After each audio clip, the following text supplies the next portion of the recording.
ಮಂಜುನಾಥ್ ಅವರೇ ನಮಸ್ಕಾರ. ನಮಸ್ತೆ. ನಿಮಗೆ ರಾಜಧಾನಿ ವಾಹಿನಿಗೆ ಸ್ವಾಗತ ಸುಸ್ವಾಗತ. ತಮಗೂ ಕೂಡ ಈ ಒಂದು ರಾಮನವಮಿ ಹಬ್ಬದ ಶುಭಾಶಯಗಳು ಹೇಳ್ತಾ, ಭಾಳ ದಿನ ಆಗಿತ್ತು ತಮ್ಮ ಭೇಟಿನೂ ಏನೋ ಒಂದು ಈ ಒಂದು ರಾಮನವಮಿ ದಿನ ಭೇಟಿಯಾಗಿದ್ದು ಭಾಳ ಸಂತೋಷ ಆಗ್ತಾ ಇದೆ. ನಮ್ಮ ಸ್ಟುಡಿಯೋಗೆ ಬಂದಿದ್ದೀರಿ. ನಮ್ಮ ಸ್ಟುಡಿಯೋಗೆ ಯಾರು ಸಾಮಾನ್ಯವಾಗಿ ಬರೋದಿಲ್ಲ. ಇವತ್ತಿನ ಶ್ರೀರಾಮನವಮಿ ಹಬ್ಬದ ವಿಶೇಷ ಏನು ಅಂತಂದ್ರೆ, ರಾಮ ಲೋಕಾಪವಾದ ಅನ್ನೋದಕ್ಕೆ ವಿಚಾರಕ್ಕೆ ಇವತ್ತು ನೀವು ಸಿಕ್ಕಿದ್ದೀರಿ. ನಿಮ್ಮ ಮೇಲೆ ಬಹಳಷ್ಟು ಅಪವಾದಗಳು ಬಂದಿದ್ದಾವೆ. ಏನು ವಿ ಮಂಜುನಾಥ್ ಅವರು ಬಹಳಷ್ಟು ಹಣವನ್ನ ಯಾವುದೋ ಒಂದು ಹೋರಾಟದಲ್ಲಿ, ಇಲ್ಲಿನ ನಂದಿ ಲೇಔಟ್ನ ಒಂದು ಆಸ್ತಿ ವಿಚಾರದ ಹೋರಾಟದಲ್ಲಿ ಬಹಳಷ್ಟು ಹಣ ಮಾಡಿಬಿಟ್ಟಿದ್ದಾರೆ, ವಸೂಲಿ ಮಾಡಿಬಿಟ್ಟಿದ್ದಾರೆ ಅಂತೆಲ್ಲ ಮಾತುಗಳು ಕೇಳಿ ಬರ್ತಾ ಇದ್ದಾವೆ. ಇವತ್ತು ನೇರವಾಗಿ ನೀವು ಮುಖಾಮುಖಿಯಾಗಿದ್ದೀರಿ ನಮ್ಮ ವಾಹಿನಿಯಲ್ಲಿ ಜನರಿಗೆ. ಈ ಮೂಲಕ ಜನತೆಗೆ ಅದೇನ್ ಸತ್ಯ ಹೇಳ್ತಾರೆ ಇವತ್ತು ನಮ್ಮ ವಾಹಿನಿಯಲ್ಲಿ ಇವತ್ತು ಬರಬೇಕು ಹೊರಗಡೆ. ನೋಡಿ, ಈ ಜನ ಶ್ರೀರಾಮಚಂದ್ರನು ಬೈದಿದ್ದು ತಪ್ಪಿಲ್ಲ, ಪ್ರಧಾನಮಂತ್ರಿನೂ ಬೈಯೋದು ತಪ್ಪಲ್ಲ, ಮುಖ್ಯಮಂತ್ರಿ ಬೈಯೋದು ತಪ್ಪಲ್ಲ, ನನ್ನನ್ನು ಈ ರೀತಿ ಹೇಳೋದು ತಪ್ಪಿಲ್ಲ. ಯಾಕಂದರೆ ನಾವು ಹೋರಾಟ ಇವತ್ತಿನ ದಿನ ನಾನು ಮಾಡ್ತಿಲ್ಲ. ಹೋರಾಟಕ್ಕೆ ನಾವು ಸುಮಾರು 2006ರಿಂದ ಮಾಡಿಕೊಂಡು 22ರಲ್ಲಿ ಕಲ್ಲ ಹಾಕ್ಸಿ ಎಲ್ಲ ಹೋರಾಟ ಮಾಡಿ ಎಲ್ಲ ನಾವು ಮಾಡ್ಕೊಂಡು ಬರ್ತಾನೆ ಇದ್ದೀವಿ. ನಮ್ಮ ಮೇಲೆ ಅವಾಗಲೂ ಆಪನೆ ತಪ್ಪಿಲ್ಲ, ಇವಾಗಲೂ ಆಪನೆ ತಪ್ಪಿಲ್ಲ. ಹೇಳ್ತಾರೆ ಜನ, ಯಾರು ನಮ್ಗೆ ಹಣ ಕೊಟ್ಟಿದ್ದಾರೆ ಅವ್ರು ಸಾಬೀತುಪಡಿಸ್ಬೇಕು, ಅವ್ರ ಮುಂದೆ ನಿಂತ್ಕೋಬೇಕು. ನಾವು ನಮ್ಮ ಜೀವನದಲ್ಲಿ ನಾವು ಮೊದಲೇ ಹಿಂದಿನ ಸಲ ನಾನು ಹೇಳಿದ್ದೀನಿ, ನನ್ನ ಗುರುಗಳಾದ ಜಾಣಗೆರೆ ವೆಂಕಟರಮಣ್ಣವರು ಅವರು ಹಿನ್ನೆಲೆ ಏನು ಅಂತ ತಿಳ್ಕೊಳ್ಳಿ. ಅವ್ರ ಶಿಷ್ಯಂದ್ರಾಗಿ ನಾವು ಅವ್ರ ಮಾರ್ಗದರ್ಶನ, ಅವ್ರನ್ನ ನುಡಿದಂಥ ದಾರಿ, ಹೇಳ್ದಂಥ ಮಾರ್ಗದರ್ಶನದಲ್ಲೇ ನಾವು ನಡ್ಕೊಂಡು ಹೋಗುವಂಥವ್ರು. ನಮ್ಮ ಬಗ್ಗೆ ಈ ರೀತಿ ಅಪಾದನೆ ಮಾಡ್ತಿರೋದು ಹೌದು, ಮಾಡೋದ್ರಲ್ಲಿ ಅವ್ರೇನು ಸಂಶಯ ಇಲ್ಲ. ಕೊಟ್ಟಿರೋರಲ್ಲಿ ಏನಾದರೂ ಹೇಳ್ಬೇಕಲ್ಲ ಅವರು. ಈಗ ನೀವು ಹೋರಾಟ ಮಾಡ್ತಾ ಇದ್ರಿ, ಹೌದು, ಬಹಳ ಚುರುಕಾಗಿ ಬಹಳ ಜೋರಾಗಿ ನಿಮ್ಮ ಹೋರಾಟ ಇತ್ತು, ಪ್ರತಿಭಟನೆಗಳಿದ್ವು. ಹೌದು, ಬಹಳ KRS ಪಾರ್ಟಿಗಳು ಪ್ರತಿಯೊಬ್ರು ಕೂಡ ಬಂದು, ಮಾಧ್ಯಮದವರು ಸೇರಿ ನಾವೆಲ್ಲರೂ ಕೂಡ ನಿಮ್ ಜೊತೆಯಲ್ಲಿ ನಿಂತ್ಕೊಂಡ್ವಿ. ಇದ್ದಕ್ಕಿದ್ದಂತೆ ನಿಮ್ಮ ಒಂದು ಹೋರಾಟ ತಣ್ಣಗಾಗೋಯ್ತಲ್ಲ, ಯಾಕೆ? ನೋಡಿ, ಕ್ಷೇತ್ರದಲ್ಲಿ ಇರ್ತಕ್ಕಂಥ ಇಂಜಿನಿಯರ್ಗಳು ಬೇಜವಾಬ್ತನ. ಮೊದಲನೇದಾಗಿ ನಾವು ಎಲ್ಲ ರೀತಿ ಎಲ್ಲ ಇಲಾಖೆಗೂ ಅರ್ಜಿ ಕೊಟ್ಟು ಎಲ್ಲರಿಗೂ ಹೇಳಿ ಎಲ್ಲ ಒಂದು ಹಂತಕ್ಕೆ ತಂದು ಎಲ್ಲ ಮಾಡಿದ್ದೀವಿ. ಕೊನೆ ಪಕ್ಷ ಅವರು ಇಂಜಿನಿಯರ್ಗಳು ಅಧಿಕಾರಿಗಳು ನಮಗೆ ಮಿಸ್ಗೈಡ್ ಮಾಡಿ ಮಾಡಿ ಮಾಡಿ ಮಾಡಿ ಕೊನೆಗೆ ಅವ್ರಿಗೆ ಕಟ್ಟ ಗಂಟ ಬಿಟ್ಟೇಬಿಟ್ರು. ಪವರ್ ಕೊಡಲ್ಲ ಅಂದರು, ಪವರ್ ಕೊಡ್ತಾರೆ. ಸರ್ಕಾರಿ ಅಧಿಕಾರಿಗಳೇ, ಸರ್ಕಾರಿ ಜಾಗಕ್ಕೆ ಹೊಣೆ ಯಾರು? ಸರ್ಕಾರಿ ಅಧಿಕಾರಿಗಳೇ. ಅವರು ಇವತ್ತಿನ ದಿನ ಯಾವ ರೀತಿ ಮೋಸ ಮಾಡಿದ್ದಾರೆ, ಏನು ಮಾಡಿದ್ದಾರೆ ಎಲ್ಲ ಇಲ್ಲಿ ಜನತೆಗೆ ಗೊತ್ತು, ಬಡಾವಣೆಯವ್ರಿಗೆ ಗೊತ್ತು, ಜನಪ್ರತಿನಿಧಿಗಳು ಗೊತ್ತಿದೆ. ಆದರೂ ಜನಪ್ರತಿನಿಧಿಗಳು ಕಣ್ಮುಚ್ಕೊಂಡು ಕೂತಿದ್ದಾರೆ ಅನ್ನೋದಕ್ಕೆ ಇದೇನಂತ ಅರ್ಥ ಆಗ್ತಿಲ್ಲ. ಇದೆಲ್ಲ ನೋಡ್ತಾ ಇದ್ರೆ ನಾವು ಕೊನೆ ಪಕ್ಷ ನಮ್ಮ ನ್ಯಾಯ ಸಿಗೋದಲ್ಲಿ ಹೈಕೋರ್ಟ್ ಮೆಟ್ಲೇರೋದಕ್ಕೆ ನಾನು ಆಲ್ರೆಡಿ ಹೈಕೋರ್ಟ್ಗೆ ಹೋಗಿದ್ದೀನಿ. ಹೈಕೋರ್ಟಲ್ಲಿ ಆಲ್ರೆಡಿ ನಾನು ಕೇಸ್ ಫೈಲ್ ಮಾಡ್ತಾ ಇದ್ದೀನಿ. ವಿಳಂಬ ಆಗಿದೆ. ಈಗ ಹೈಕೋರ್ಟ್ ಅಂದರೆ ಸಾಮಾನ್ಯ ಅಲ್ಲ, ತಮಗೆ ಗೊತ್ತಿರ್ಬೋದು. ಹೈಕೋರ್ಟ್ ವಿಚಾರದಲ್ಲಿ ಲಾಯರ್ ಫೀಸ್ ಎಷ್ಟು ಕಟ್ಟಬೇಕು, ಕೋರ್ಟ್ ಫೀಸ್ ಏನಾಗುತ್ತೆ ಅನ್ನೋದೆಲ್ಲ ಗಮನಕ್ಕೆ ಬಂದಿದೆ. ಇವತ್ತು ನಾನು ಯಾವುದೋ ಒಂದು ಕಮಿಷನ್ಗಾಗಲಿ, ಯಾವುದೋ ಒಂದು ರಿಯಲ್ ಎಸ್ಟೇಟ್ ಮಾಫಿಯಾ ಆಗಲಿ, ಮತ್ತೊಂದಾಗಲಿ ಮಗದೊಂದಾಗಲಿ ಇಲ್ಲಿ ತನಕ ನಾವು ಮಾಡಿಲ್ಲ. ನಾವು ಸಮಾಜಕ್ಕೆ ಒಂದು ಒಳ್ಳೇದಾಗಬೇಕು, ಈ ಬಡಾವಣೆಯಲ್ಲಿ ಈ ಸರ್ಕಾರಿ ಜಾಗ ಉಳಿಬೇಕು ಅನ್ನೋ ನಿಟ್ಟಿನಲ್ಲಿ ನಾವು ಹೋರಾಟ ಮಾಡಿಕೊಂಡು ಅಂದಿನಿಂದ ಇವತ್ತಿನವರೆಗೂ ಏನು ಹೋರಾಟ, ಇದಕ್ಕೆ ಯಾರು ಹೋರಾಟಗಾರರು ಅನ್ನೋರ್ನೆಲ್ಲ ಕರೆದು ನಾನು ಹೋರಾಟ ಮಾಡಬೇಕು ಅನ್ನೋ ಒಂದು ಮನಸ್ಥಿತಿಲಿ ಇದ್ದೀನಿ. ಹಿಂದೆ ರವಿಕೃಷ್ಣ ರೆಡ್ಡಿ ಅವರು ಸಹ ನಮಗೆ ಸಾಕಷ್ಟು ಹೋರಾಟಕ್ಕೆ ಬಂದು ಅನುಕೂಲ ಮಾಡಿದ್ರು. ಅವ್ರ ಬಗ್ಗೆನೂ ಅಪಚಾರ ಮಾಡ್ಬಿಟ್ಟಿರ್ತಾರೆ ಕಿಡಿಗಳು. ಏನಂತ, ರವಿಕೃಷ್ಣ ರೆಡ್ಡಿ ಬಂದ್ರು, ದುಡ್ಡು ಹಾಕೊಂಡು ಹೋದ್ರು ಅನ್ನೋ ಅಪಚಾರನೂ ನನಗೆ ಕೇಳಿ ಬಂದಿದೆ. ಅರ್ಥ ಆಯ್ತಾ? ಈ ತರ ಜನ ಇರ್ಬೇಕಾದ್ರೆ ಅದು ಸಾಕ್ಷಿ ಸಮೇತ ಕೊಡಬೇಕು. ನಾವಿವತ್ತು ವಿಳಂಬ ಆಗಿದೆ, ಲಾಯರ್ ಫೀಸ್ ಕಟ್ಟಬೇಕಾದ್ರೆ ಎಷ್ಟು ಕಷ್ಟ ಅದ ಅಂತ ನಮ್ಗೆ ಗೊತ್ತಿದೆ ಇವತ್ತು. ಅದರಿಂದ ನಾನು ಹೇಳ್ತೀನಿ, ನೀವು ಯಾರು ನನಗೆ ಈ ಅಪಚಾರನೆ ಮಾಡ್ತಾ ಇದ್ರಿ, ದುಡ್ಡು ತಗೊಂಡಿದ್ರಿ ಅಂತ ದಯಮಾಡಿ ಏನಾದ್ರು ದಾಖಲೆ ಕೊಡಿ, ಯಾವ್ದಾದ್ರು ವಿಡಿಯೋ ಕೊಡಿ, ದುಡ್ಡು ಇಸ್ಕೊಂಡಿರೋದು ಏನಾದ್ರು ವಿಡಿಯೋ ಕೊಡಿ. ನೀವು ಹೇಳ್ತಿದ್ರಿ ಯಾರೋ ಬಂಡವಾಳಶಾಹಿಗಳು ಅಲ್ಲಿ ಬಂದು ಅಕ್ರಮವಾಗಿ ಆ ಒಂದು ಸಾರ್ವಜನಿಕ ಆಸ್ತಿನ ಇವತ್ತು ಕೊಳ್ಳೆ ಹೊಡೆದಿದ್ದಾರೆ, ಅದ್ರ ಮೇಲೆ ಕಟ್ಟಡ ಕಟ್ಟಿದ್ದಾರೆ. ಇವತ್ತು ಅವ್ರಿಗೂ ಕೂಡ BBMP ನಕಾಶೆಗಳನ್ನು ಮಂಜೂರು ಮಾಡಿದೆ, ಕೋರ್ಟ್ ಅವರಿಗೆ ಕೋರ್ಟ್ ಕೂಡ ಅವ್ರು ಮಂಜೂರಾತಿ ಮಾಡಿದೆ ಅಂತ ನಾವು ಕೇಳ್ಪಟ್ಟಿದ್ದೀವಿ. ಸೃಷ್ಟಿ ಮಾಡ್ತಾರೆ, ಮಾಡ್ಬಿಟ್ಟು ಸ್ಟೇ ತರ್ತಾರೆ. ಇವತ್ತು ಎಲ್ಲರೂ ಕಂಡಂಗೆನೆ ಈಗ ಕೆಳಗಡೆ 23 ಕೋಟಿ ಜಿಲ್ಲಾಧಿಕಾರಿ ಗೃಹ ನಿರ್ಮಾಣ ಇವಾಗಲೂ ತೆಗೀರಿ, ಪಾಣಿ ಬರ್ತದೆ. ಆಸ್ ಎ ಪ್ರೆಸೆಂಟ್ ಅದು ಬರ್ತದೆ, ಅದು ಮೇಲ್ಗಡೆ BDS ಅಂತ ಬರ್ತದೆ ಆಸ್ ಎ ಪ್ರೆಸೆಂಟ್. ಯಾರು ಇದು ಏನಾಗಿದೆ ಇವತ್ತು? ಇದಕ್ಕೆ ಯಾರು ಜನಪ್ರತಿನಿಧಿಗಳು ಸ್ಪಂದನೆ ಮಾಡಬೇಕು? ಈಗ ನೋಡಿ, ಈಗ ಪಕ್ಕದ ಕ್ಷೇತ್ರ ಇವರು ಮುನ್ರತ್ನಂ ಅವರು ಯಾವುದೋ ಒಂದು ಗೊರಗುಂಟೆಪಾಳ್ಯದಲ್ಲಿ ಏನೋ ಒಂದು ಭೂಮಿ ವಿಚಾರವಾಗಿ ನೋಡಿ ಸದನದಲ್ಲಿ ಮಾತಾಡ್ತಾರೆ. ಆ ರೀತಿ ಇದು ಜನಪ್ರತಿನಿಧಿಗಳು ಇಲ್ಲಿ ಮಾತಾಡಬೇಕು. ಈ ಸರ್ಕಾರಿ ಜಾಗದಲ್ಲಿ ಇದು ಸಾರ್ವಜನಿಕರ ಜಾಗ, ಇದೇ ಜಾಗದಲ್ಲಿ ಒಂದು ಹೆರಿಗೆ ಹಾಸ್ಪಿಟಲ್ ಮಾಡ್ರಿ. ಈಗ ಕೆ ಗೋಪಾಲಯ್ಯನವರು ಕೂಡ ಬೆಂಗಳೂರಿನ ಒಳ್ಳೆ ಶಾಸಕರು, ಹಾಸನದ ಜಿಲ್ಲಾ ಉಸ್ತುವಾರಿ ಆಗಿದ್ದವರು, ಹೌದು, ಆಹಾರ ಖಾತೆ ಸಚಿವರಾಗಿದ್ದವರು. ಹೌದು, ಅವ್ರ ಕಾಲ್ಬುಡದಲ್ಲೇ ಈ ಸಮಸ್ಯೆ ಇದೆ. ಹೌದು, ಅವ್ರನ್ನ ನಾವು ಸಂಪರ್ಕ ಮಾಡಿದಾಗ ಇದು ಕೋರ್ಟ್ ನಲ್ಲಿದೆ, ಹಾಗಾಗಿ ನನ್ನ ಮಧ್ಯ ಪ್ರವೇಶ ಇಲ್ಲ ಅಂತ ಹೇಳಿ ಶಾಸಕರು ಹೇಳಿದ್ರು. ಈಗ ಶಾಸಕರ ಹತ್ರ ನಾವು ಹೋಗಿದ್ದೋ, ನಮ್ಮ ಬಾಲಣ್ಣವರು ನಾವೆಲ್ಲ ಹೋಗಿ ಕೂತ್ ಮಾತಾಡಿ ದಾಖಲೆ ಕೊಟ್ಟಿದೀವಿ. ದಾಖಲೆ ಕೊಟ್ಟಾದ್ಮೇಲೆ ಏನಾದ್ರು ಶಾಸಕರು ನಾನು ಸಂಪೂರ್ಣ ನನಗೊಂದು 2 ದಿವಸ ಅವಧಿ ಕೊಡಿ ಅಂತ ಹೇಳಿದ್ರು. ಪುನಃ ಅವರು ಏನು ಗಮನನೂ ಹರಿಸ್ಲಿಲ್ಲ, ಮತ್ತೆ ಏನು ನಮಗೆ ಅದು ಅರ್ಥನೇ ಆಗ್ತಿಲ್ಲ. ಅವರು ನಮಗೆ ಈ ವಿಚಾರದಲ್ಲಿ ಅವರು ತುಂಬಾ ಸಪೋರ್ಟ್ ಬೇಕಾಗಿದೆ. ಈ ವಿಚಾರದಲ್ಲಿ ಅವ್ರು ಸಪೋರ್ಟ್ ಮಾಡಬೇಕು. ಅವ್ರಿಗೂ ಗೊತ್ತಿದೆ ಇದು ಸರ್ಕಾರಿ ಜಾಗ ಅಂತ, ಆದ್ರೂ ಸುಮ್ಮನೆ ಇದ್ದಾರೆ. ಇವತ್ತು ಜನಗಳಿಗೆ ಒಂದು ಬಹಳ ಅನುಮಾನ ಏನ್ ಬಂದಿದೆ ಅಂದ್ರೆ, ಓಕೆ, ಎಲ್ಲ ನೋಡಿ ಅವರು ರಾಜಾರೋಷವಾಗಿ ಕಟ್ಟಡ ಕಟ್ಟಿದ್ದಾರೆ, ಬಾಡಿಗೆಗೆ ಬಿಟ್ಟಿದ್ದಾರೆ, ಹಣ ತಗೊಳ್ತಾ ಇದ್ದಾರೆ, ಅವರೇ ಗಟ್ಟಿಗರು, ಅವರೇ ಸರಿ. ಎಲ್ಲ ಇವತ್ತು ಸರ್ಕಾರಿ ದಾಖಲೆಗಳೇ ತಪ್ಪಾಗ್ಬಿಡಿದವೆ, ಇವರೇ ಎಲ್ಲೋ ತಪ್ಪು ಹೋರಾಟ ಮಾಡ್ತಾ ಇದ್ದಾರೆ, ಸ್ವಾರ್ಥಕ್ಕೇನೋ ಹೋರಾಟ ಮಾಡ್ತಾ ಇದ್ದಾರೆ ಅನ್ನೋ ಮಾತುಗಳು ಕೇಳಿ ಬರ್ತಾ ಇದೆಯಪ್ಪ.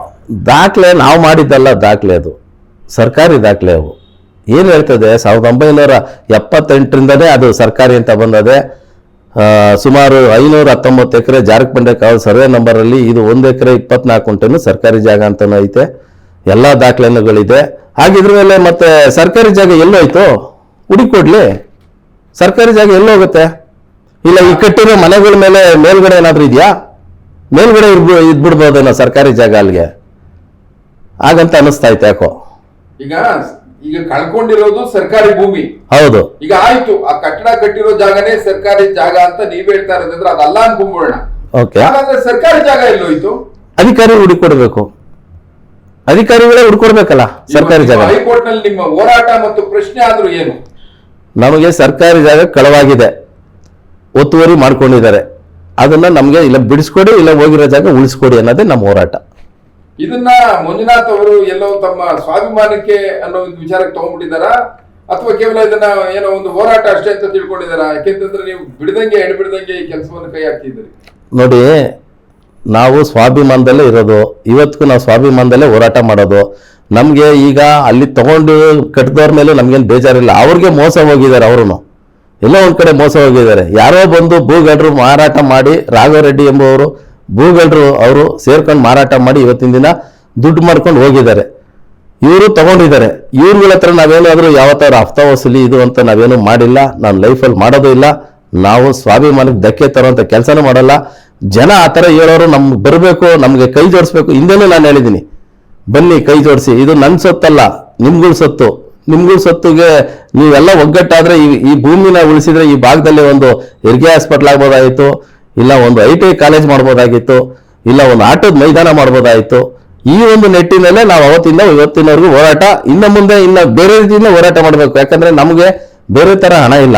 ನಾನು ನನ್ನ ಕೈಯಿಂದ ದುಡ್ಡು ಹಾಕಿ ನಾವು ಕೋರ್ಟ್ಗೆ ಹೋಗಿದ್ದೇವೆ ವಿನಃ ಯಾರ ಹತ್ರ ನಾವು 10 ರೂಪಾಯಿ ವಸೂಲಿ ಮಾಡಿಲ್ಲ. ಕೋರ್ಟ್ ಕಾಸು ಹಾಕಿ ಅಂದ್ರೆ ಹೇಳ್ದಾರೆಲ್ಲ ಮಾಡ್ಬೋದಾಗಿತ್ತಲ್ಲ. ಮಂಜುನಾಥ್ ಅವರೇ, ಇವತ್ತು ನೀವು ಹಳೆ ತಲೆಮಾರಿನ ಜನ ಇಲ್ಲಿ ಇದ್ರಿ, ತುಂಬಾ ಹಳೆ ತಲೆಮಾರಿನ ನೀವು ಜನ ಇದ್ರಿ. ಹೌದು, ನಿಮಗೆ ಯಾಕೆ ಬೇಕು ಈ ಹೋರಾಟ? ಯಾರಿಗೂ ಬೇಡವಾಗಿದೆ. ಇವತ್ತು ಯಾವ ನಾಗರಿಕರು ಸ್ಪಂದಿಸ್ತಾ ಇಲ್ಲ. ಇವತ್ತೆಲ್ಲ ಹೊರಗಡೆ ಅವರು ಬಂದು ಹೊಸದಾಗಿ ಪ್ರದೇಶಗಳಿಗೆ ಸೇರ್ಕೊಂಡಿದ್ದಾರೆ, ಹೌದಲ್ವಾ? ಯಾರಿಗೂ ಬೇಕಿಲ್ಲದೆ ಇರುವಂತ ಹೋರಾಟನ ಯಾಕೆ ನೀವು ಮಾಡಿ ಹೋಗಿ ನಿಮ್ಮ ತನು ಮನ ದನಗಳನ್ನ ನೀವು ಅರ್ಪಣೆ ಮಾಡಿಕೊಂಡು ನೀವ್ಯಾಕೆ ನಷ್ಟ ಕಷ್ಟಕ್ಕೆ ಸಿಗ್ತಾ ಇದ್ರಿ? ಈಗಾಗಲೇ ನಿಮ್ಗೆ ಥ್ರೆಟ್ ಬಂದಿದೆ ಅಲ್ವಾ? ಹೌದು, ಮನ್ಸಿಗೆ ನೋವಾಗಿದೆ. ಬೇರೆ ತರನು ನಮಗೆ ಫೋನ್ಗಳು ಕರೆ ಬಂದಿದೆ, ಎಲ್ಲಾ ರೀತಿನೂ ಆಗಿದೆ. ಆದ್ರೆ ಕಣ್ಣು ಮುಂದೆ ಅನ್ಯಾಯ ನಡೀತಾ ಇರ್ಬೇಕಾದ್ರೆ ನಾನೊಬ್ಬ ಪ್ರಜೆ ಆಗಿ ಕಣ್ಣು ಮುಂದೆ ಅನ್ಯಾಯ ಕಂಡುಕೊಂಡು ಮೋಸ ಆಗ್ತಿದೆ. ಇಲ್ಲಿ ಬಡಾವಣೆಯವರೆಗೂ ಮೋಸ ಆಗ್ತಿದೆ. ಈ ಬಡಾವಣೆಯಲ್ಲಿ ಸರ್ಕಾರಿ ಜಾಗದಲ್ಲಿ ಈ ಬಡಾವಣೆಯಲ್ಲಿ ಒಂದು ಆಟದ ಮೈದಾನನೂ ಸಹ ಒಂದು ಕೊರತೆ ಇದೆ. ಅದು ಆದ್ರೆ ಅವಾಗ ನಾಳೆ ದಿನ ಈಗ ಬಿಡಿ ನೆನ್ಸ್ಕೊತಾರೆ ಬಿಡ್ತಾರೆ ಜನ. ಈಗ ನಮ್ಮ ಜನ ಫಾಸ್ಟ್ ಇಸ್ ಫಾಸ್ಟ್, ಇವತ್ತು ಏನಾಯ್ತು ನಾಳೆ ಮರ್ತು ಬಿಡ್ತಾರೆ. ಅರ್ಥ ಆಯ್ತಾ? ಅಂತ ಜನರೇಷನ್ ಇದು. ಆದ್ರೆ ನಾವು ಮಾಡಿದ್ದು ನಮ್ಮ ಮನಸ್ಸಾಕ್ಷಿಗೆ ಮೇಲ್ಗಡೆ ಪರಮಾತ್ಮಗೆ ಮಾತ್ರ ಗೊತ್ತಿರಬೇಕು ಅನ್ನೋದು ನಾನು ಈ ಸಂದರ್ಭದಲ್ಲಿ ನಾನು ಹೇಳಕ್ಕೆ ಇಷ್ಟಪಡ್ತೀನಿ. ಒಟ್ಟಾರೆ ಇಡೀ ನಿಮ್ಮ ಹೋರಾಟದಲ್ಲಿ ಮುಂದೆನೂ ಕೂಡ ಈ ಹಿಂದೆ ಕೂಡ ಎಲ್ಲೂ ಕೂಡ ಹೆಜ್ಜೆ ಹಿಂದೆ ತೆಗೆಯಲ್ಲ, ದಿಟ್ಟದಿಂದ ಹೋರಾಡ್ತೀರಾ ಅಂತ ನೀವು ಈ ಹೋರಾಟವನ್ನ ಮತ್ತೆ ಕೈ ತಗೊಂಡು ನಿರಂತರವಾಗಿ ಹೋರಾಡ್ತಾ ಇದ್ದೀರಿ. ಹೌದೌದು, ಇನ್ನು ಮುಂದೆ ಎಕ್ಸ್ಟ್ರಾನಲ್ಲಿ ಹೋರಾಟ ಮಾಡಬೇಕಾಗಿದೆ. ಕೋರ್ಟ್ಗೆ ಹೋಗಿದ್ದೀವಿ, ನ್ಯಾಯಾಲಯದಲ್ಲಿ ಖಂಡಿತ ನಮ್ಗೆ ನ್ಯಾಯ ಸಿಗುತ್ತೆ ಅಂತ ಭರವಸೆ ಇದೆ. 100% ಇವ್ರು ಏನೇ ಕಟ್ಟಿ ಏನೇ ಮಾರಾಟ ಮಾಡಿದ್ರು ಆ ಸರ್ಕಾರಿ ಭೂಮಿ ಸರ್ಕಾರಿ. ಇವತ್ತಿಗೂ ಅಷ್ಟೇ ದಿಶಾಂಕಲ್ ತೆಗೆದ್ರು ಸರ್ಕಾರಿ ಅಂತಾನೆ ಬರುತ್ತೆ, ದಾಖಲೆಯಲ್ಲೂ ಸತ ಸರ್ಕಾರಿ ಅಂತ ಇದೆ. ಇಷ್ಟೆಲ್ಲ ಇದು ಬೇಡ ಸ್ವಾಮಿ. ನಾನು ಹಿಂದೆನೂ ಹೇಳಿದ್ದೆ, ಒಬ್ಬ ಬಡವರು ಬೀಡಿಯೋ ಕಲ್ಲಾಕಿರೋ ಸೊತ್ತನ್ನ ಕಿತ್ತು ಮಾರಾಟ ಮಾಡಿ ಮನೆ ಕಟ್ಟಿದ್ರೆ ಬಿಡ್ತಿದ್ರಾ? ಇದೊಂದೇ ನನ್ನ ಪಾಯಿಂಟು. ಬೇರೆ ಸಾಮಾನ್ಯದವ್ರು ಯಾರಾದರೂ ಮಾಡಿದ್ರೆ ಬಿಡ್ತಿದ್ರಾ? ಆಲೋಚನೆ ಮಾಡಿ. ನಾನು ಇವತ್ತು ಅಷ್ಟೇ ಬಡಾವಣೆಯವ್ರಿಗೆ ಹೇಳೋದಿಷ್ಟೇ, ನೋಡಿ ನನ್ನ ಬಗ್ಗೆ ಸಾರ ಅಪಾರ್ಥ ಮಾಡಲಿ, ನಾನು ಅದ್ರೇನು ತಿಂದಿದ್ರೆ ನಾನು ತಿಂದಿಲ್ಲ ಏನಿಲ್ಲ, ಬಂದು ಸಾಬೀತು ಮಾಡಿಸ್ಲಿ. ನಾನು ದುಡ್ಡು ಕೊಟ್ಟಿದ್ದೀನಿ ಅಂತಲ್ಲ, ಅದನ್ನು ಸಾಬೀತು ಮಾಡಿಸ್ಲಿ. ಯಾರೇ ಆಗಲಿ ದಯಮಾಡಿ ನಾನು ಹೇಳೋದಿಷ್ಟೇ, ಯಾವುದೇ ಒಂದು ದುಡ್ಡು ಕೊಡೋದಕ್ಕೆ ದಾಖಲೆ ಇರಲಿ, ಏನಾದರೂ ಇದ್ದರೆ ತೋರಿಸಿದ್ರೆ ನಾನು ನಿಮಗೆ ಶರಣಾಗತಿಯಾಗಿ ನೀವು ಯಾವ ಶಿಕ್ಷೆ ಕೊಟ್ಟರು ಅದಕ್ಕೆ ನಾನು ನಿಭಾಯಿಸೋಕ್ಕೆ ರೆಡಿ ಇರ್ತೀನಿ. ಒಟ್ಟಾರೆ ಈಗ ಈ ಒಂದು ಹೋರಾಟ ನಂದಿನಿ ಲೇಔಟ್ನ ನಿವಾಸಿಗಳ ಪರವಾಗಿ, ಸಾರ್ವಜನಿಕರ ಪರವಾಗಿ ನೀವು ಮಾಡ್ತಾ ಇದ್ದೀರಾ. ಹೌದು. ಇದು ಈಗ ಹೈಕೋರ್ಟ್ ನಲ್ಲಿದೆ. ಹೈಕೋರ್ಟಿನ ಹೋರಾಟ ಅಂತಂದ್ರೆ ವಕೀಲರಿಗೆ ಇವತ್ತು ಎಷ್ಟು ದುಡ್ಡು ಕೊಡಬೇಕು ಅನ್ನೋದು ವಾಸ್ತವವಾದ ವಿಚಾರ ನಮ್ಗೆ ಗೊತ್ತಿದೆ. ಇದಕ್ಕೆಲ್ಲ ನೀವು ವೈಯಕ್ತಿಕವಾಗಿ ನೀವು ಖರ್ಚು ಮಾಡಿಕೊಂಡು ಯಾವ ಹಣ ಬರ್ತಾ ಇದೆ ನಿಮ್ಗೆ, ಎಲ್ಲಿ ರೋಕಾಗಿ ಹೋಗ್ತಾ ಇದ್ರಿ, ಎಲ್ಲಿ ವಸೂಲಿಗೆ ಹೋಗ್ತಾ ಇದ್ರಿ, ಯಾವ ದಗಲ್ಬಾಜಿತನ ಮಾಡ್ತಾ ಇದ್ರಿ ನೀವು? ವಿಳಂಬ ಆಗಿದೆ ಇದೊಂದೇ ಕಾರಣಕ್ಕೆ. ಇಲ್ಲಿ ತನಕ ಯಾಕೆ ವಿಳಂಬ ಆಯಿತು ಅಂದರೆ, ಹೈಕೋರ್ಟ್ ಫೀಸ್ ಕಟ್ಟಬೇಕಾದ್ರೆ ಲಕ್ಷಾಂತರ ರೂಪಾಯಿ ದುಡ್ಡು ಬೇಕು. ಲಾಯರ್ಗೆ ದುಡ್ಡು ಲಕ್ಷಾಂತರ ರೂಪಾಯಿ ಕಟ್ಟಬೇಕು. ನಾನು ನನ್ನದೇನು ಕೆಲಸ ಇದೆಯೋ, ನಾನು ನನ್ನ ಸ್ನೇಹಿತರು ಒಂದು 4 ಜನ ಸೇರಿ ನಮ್ಮ ಕೈಲಾಗಿದ್ದು ಹಣ ಹಾಕಿ ಈ ಕೇಸ್ಗೆ ಹೋರಾಟ ಮಾಡ್ತಿದ್ದಿದ್ದೇವೆ ವಿನಃ ಬೇರೆ ಯಾರ ಹತ್ರ ನಾವು ಅಂಗ್ಲಾಚಿಲ್ಲ, ಹಾಜತ್ತು ಇಲ್ಲ. ನ್ಯಾಯಾಲಯದಲ್ಲಿ ನಮಗೆ ಜಯ ಸಿಗುತ್ತೆ ಅಂತ ನನಗೆ ಭರವಸೆ ಇದೆ. ಆ ಒಂದು ನಿಟ್ಟಿನಲ್ಲಿ ನಾನು ಹೋರಾಟ ಮಾಡೇ ಮಾಡ್ತೀನಿ. 100% ಜಯ ಸಿಗುತ್ತೆ. ಒಂದು ವೇಳೆ ಜಯ ಸಿಕ್ಲಿಲ್ಲ ಅಂದರೆ ಇದು ರಾಮರಾಜ್ಯ ಆಗಲ್ಲ, ಇದು ರಾವಣ ರಾಜ್ಯ ಆಗುತ್ತೆ. ಇವ್ರಿಗೆಲ್ಲ ಏನು ಈ ಭೂಗಳ್ರಿಗೆ ಪ್ರಕೃತಿ ಮಾತೇನೆ ಶಿಕ್ಷೆ ಕೊಡಬೇಕು ಅಂತ ನಾನು ಈ ಸಂದರ್ಭದಲ್ಲಿ ಹೇಳಕ್ಕೆ ಇಷ್ಟಪಡ್ತೀನಿ. ಒಟ್ಟಾರೆ ಈಗ ನೀವು ಜನತೆಗೇನೋ ಈ ಮಾತು ಹೇಳಿದ್ರಿ. ಹೌದು. ಇವತ್ತು ನೀವು ಯಾರ ಎದುರಿಗೆ ನಿಂತಿದ್ರಿ, ಸರ್ಕಾರಿ ವ್ಯವಸ್ಥೆಯನ್ನ ಮೋಸ ಮಾಡಿ ತಾವು ಬಲಿಷ್ಠರಾಗಿ ಬೆಳೆದಿರುವಂತ ಎದುರಿಗೆ ನೀವು ತಾವು ನಿಂತಿದ್ದೀರಿ, ಅವರಿಗೆ ಏನು ಎಚ್ಚರಿಕೆ ಕೊಡಬೇಕು ಅಂತೇಳಿ ಈ ವಾಹಿನಿ ಮೂಲಕ ಹೇಳ್ತೀರಿ? ಈಗ ನೋಡಿ, ನಾವು ಸುಮಾರು ಒಂದು 2-3 ತಿಂಗಳಿಂದೆ BDO ಅಧಿಕಾರಿಗಳು ಬಂದರು, ಸರ್ವೆ ಮಾಡಿದ್ರು. ನಾನು ಒಬ್ಬ ಕಂಪ್ಲೇಂಟ್ದಾರನಿಗೆ ಅವರು ಮಾಹಿತಿ ಕೊಡಲಿಲ್ಲ, ನಾವು ಬರ್ತಾ ಇದ್ದೀವಿ ಸರ್ವೆ ಮಾಡ್ತಾ ಇದ್ದೀವಿ ಅಂತ. ಅಷ್ಟರ ಮಟ್ಟಿಗೆ ಹಣಕ್ಕೋಸ್ಕರ ಅವ್ರ ಅಧಿಕಾರ ಏನು ಬೇಕಾದ್ರೂ ಮಾಡ್ತಾರೆ. ಆದರೆ ಎಲ್ಲೇ ಇರಲಿ ಏನೇ ಇರಲಿ ನ್ಯಾಯಾಲಯದಲ್ಲಿ ಒಂದು ನ್ಯಾಯ ಸಿಕ್ಕೇ ಸಿಗುತ್ತೆ ಅಂತ ಈಗಲೂ ನನಗೆ ಭರವಸೆ ಇದೆ.